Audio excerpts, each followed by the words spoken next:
Bueno, yo calculo que el que le toca hablar va a reformularlo a partir del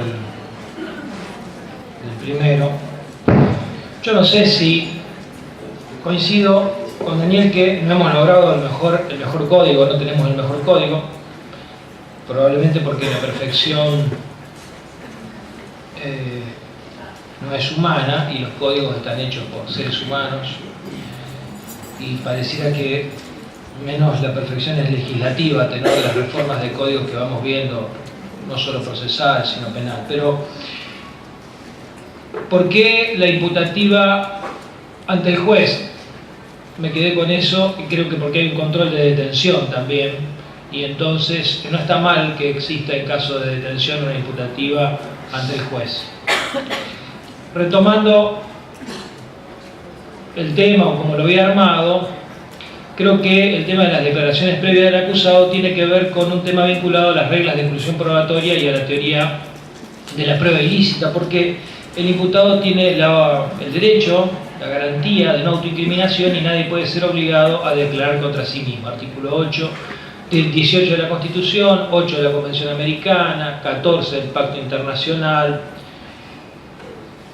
jurisprudencialmente la cláusula Miranda o el fallo Miranda, en Argentina, Montenegro. Nosotros tenemos nuestra propia cláusula Miranda, si se quiere, probablemente sí, dentro de las atribuciones policiales, el artículo 268, inciso 12, que obliga a la policía al momento de la aprehensión a leer limitadamente los derechos que prevé el Código. Por esto, esta declaración del imputado está revestida de ciertas garantías y es un medio de defensa, no es un elemento de prueba.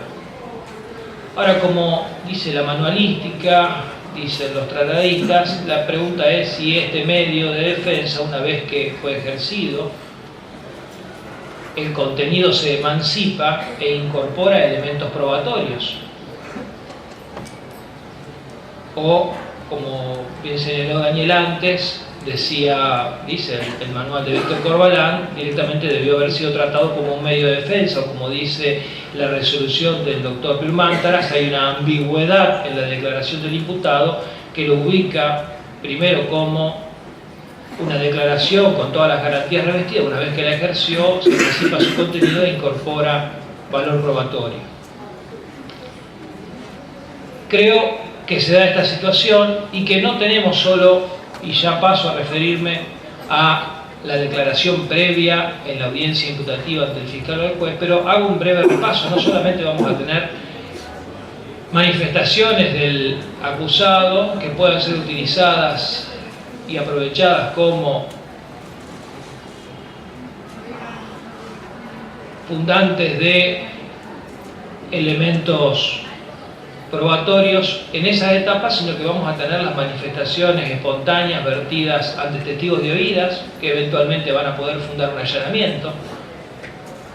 Tenemos jurisprudencia en ese aspecto de la Corte, el fallo Cabral, Joffre, Chettini, Minaglia, Hernández, las propias manifestaciones de las cuales también dejo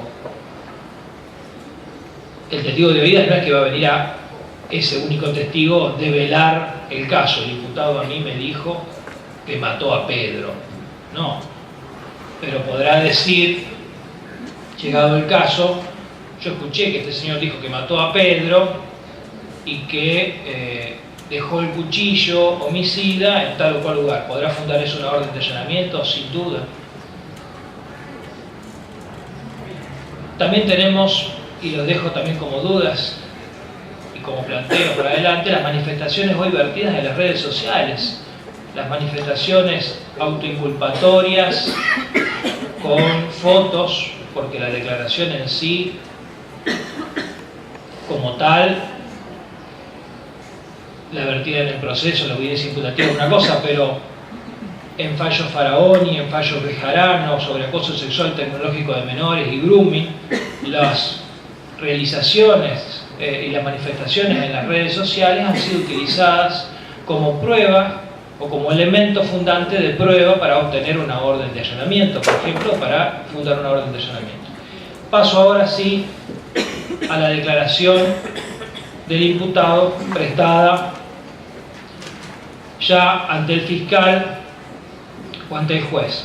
Yo creo que hay un artículo, después de verificar que en todos los sistemas acusatorios adversariales, si uno va repasando los distintos códigos latinoamericanos y los distintos códigos procesales de las provincias, va viendo cómo se van pareciendo, son parte del mismo modelo teórico. Tenemos que el artículo 110 habla de la validez de las declaraciones del acusado y nos establece que para no ser inválida, la declaración del imputado deberá contar siempre con la presencia del defensor. Y antes de comenzar se dará a saber que cuenta con el derecho a obtenerse a declarar sin que ello signifique una presunción en su contra. Esos son los requisitos de validez. Luego, en el artículo 112 y 113 prevé la incorporación de la declaración, prevé la situación de la declaración en la IPP y la situación de la declaración en el juicio. Pero en el 278 prevé la documentación de la declaración del imputado. Dice: la audiencia imputativa se documentará con registros de audio o fílmico y se elaborará acta por escrito que previa lectura en voz alta firmarán el fiscal, el imputado, el defensor y en su caso el querellante y el juez. Declaración que fue prestada conforme las previsiones del 101, del 110 al 113, con todos los requisitos de garantía de no autoincriminación. La pregunta es si esa declaración, ya sea prestada ante el juez o prestada conforme a las disposiciones del artículo 278, se convierte ahora en un documento que puede ser incorporado en el debate. Los documentos no han desaparecido como medio de prueba en el proceso.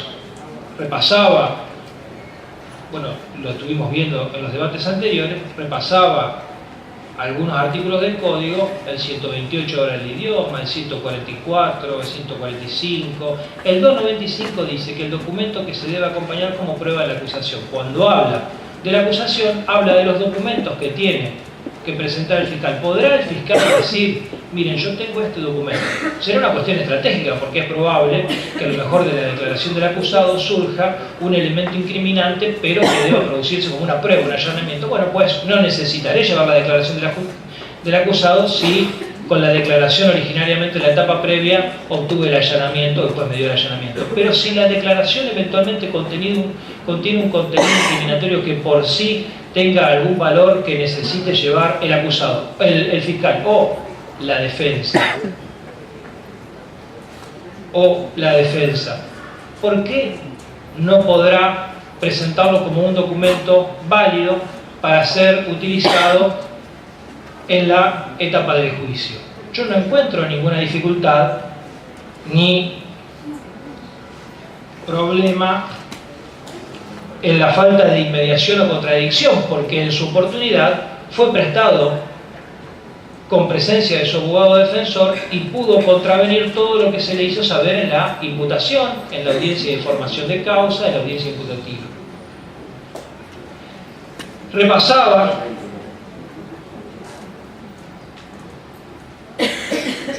las previsiones de otros códigos de procedimientos y encontré, tal como decía Daniel, algunos que obligan,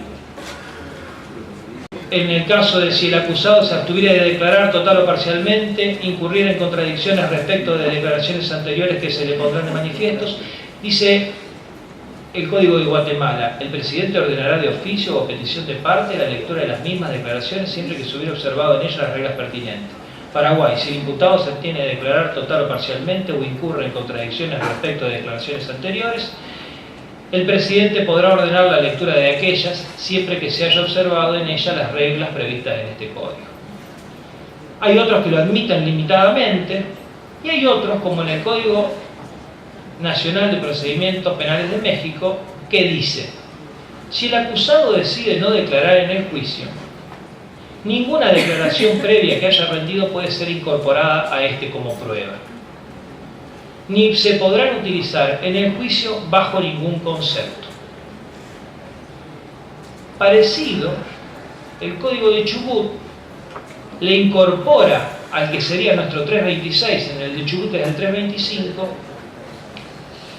cuando regula las normas de testigos y peritos y habla de las declaraciones previas solo como utilizables para recordar o hacer valer contradicciones, señala que son aplicables estas reglas a la del acusado.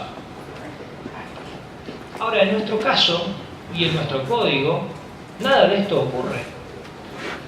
Y entonces, ¿a dónde nos remitimos? Tenemos una declaración del acusado que ha sido documentada fílmicamente hasta en virtud de un acuerdo de partes por escrito,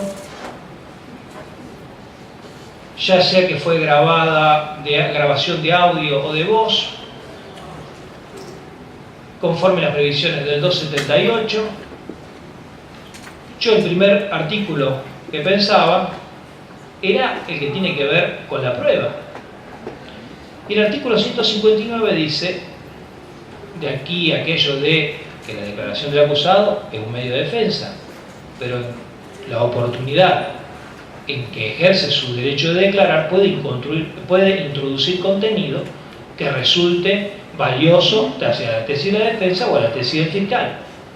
Después será una cuestión de estrategia de si yo me valgo de esos elementos para producir una orden de allanamiento y con eso tengo prueba incriminante y no hace falta introducir la declaración del acusado, o si resulta interesante o necesario la declaración del acusado. El artículo 159, volviendo, dice: todos los hechos y circunstancias relacionados con el objeto del proceso podrán ser acreditados por cualquier medio de prueba, salvo las excepciones previstas en las leyes. Yo no veo ninguna excepción, como la del Código Nacional de Procedimiento de México, como la del Código de Chubut, en donde excepcionen la imposibilidad de incorporar la declaración del acusado. No encuentro excepción. Tengo un documento fílmico o de audio de una declaración de audiencia previa. ¿A dónde me voy? ¿A dónde iría? A los principios. Los principios regulan los derechos del acusado a la hora de declarar. Es su garantía de defensa y ha ejercido la posibilidad de declarar con un abogado defensor. Siempre hablo en el marco de lo lógico y no de lo patológico. Ya estoy hablando de un medio de prueba. Dice el artículo 11, será interpretada restrictivamente toda disposición legal que coarte la libertad personal, limite el ejercicio de un poder conferido a los sujetos del proceso o establezca invalidaciones procesales o exclusiones probatorias. Si tengo un documento que ha sido tomado válidamente en cuanto a su valor de declaración, que ha sido confeccionado conforme a las previsiones del Código, un documento X, ¿puedo solicitarlo, puede el fiscal solicitar su incorporación en la etapa intermedia dentro de las previsiones que establece el 295, creo que es, que dice que el fiscal fundará en aquello que crea son sus elementos probatorios? Por supuesto, yo creo que sí, y que podrá ser incorporado. ¿Quiénes apoyan esta tesis? Bueno, los autores se van a referir más al fallo Mariaux. En el caso, el fallo de Cámara decía algo así como que las declaraciones del imputado siempre resultan ser en la lógica del nuevo sistema, y reitero, prestadas bajo el amparo de las garantías constitucionales y legales, pero no obstante ello resulta evidente la ambigüedad de tales declaraciones. Lo mismo la Corte, al hacer la interpretación conglobada del 305 y el 323, y señalando, a mi criterio, previendo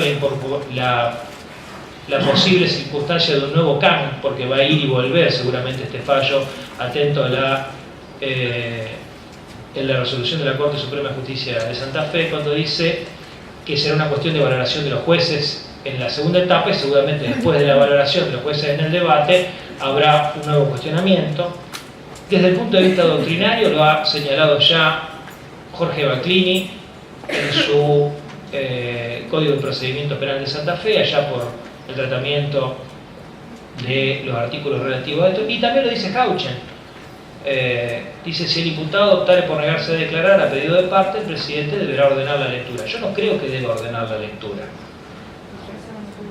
el presidente directamente. Lo que sí ocurre es que si este documento fue válidamente prestado y rendido en la etapa previa, yo no encuentro ninguna exclusión probatoria por el hecho de que en su oportunidad y al momento de ser rendido haya sido la declaración del imputado. Una vez que fue prestada esa declaración, Una vez que fue prestada esa declaración, el contenido tiene un cierto grado de emancipación, establece un punto sobre el cual se puede trabajar y en virtud de lo cual podrá ser incorporada en el debate. Esto es mi pensamiento. Muchas gracias.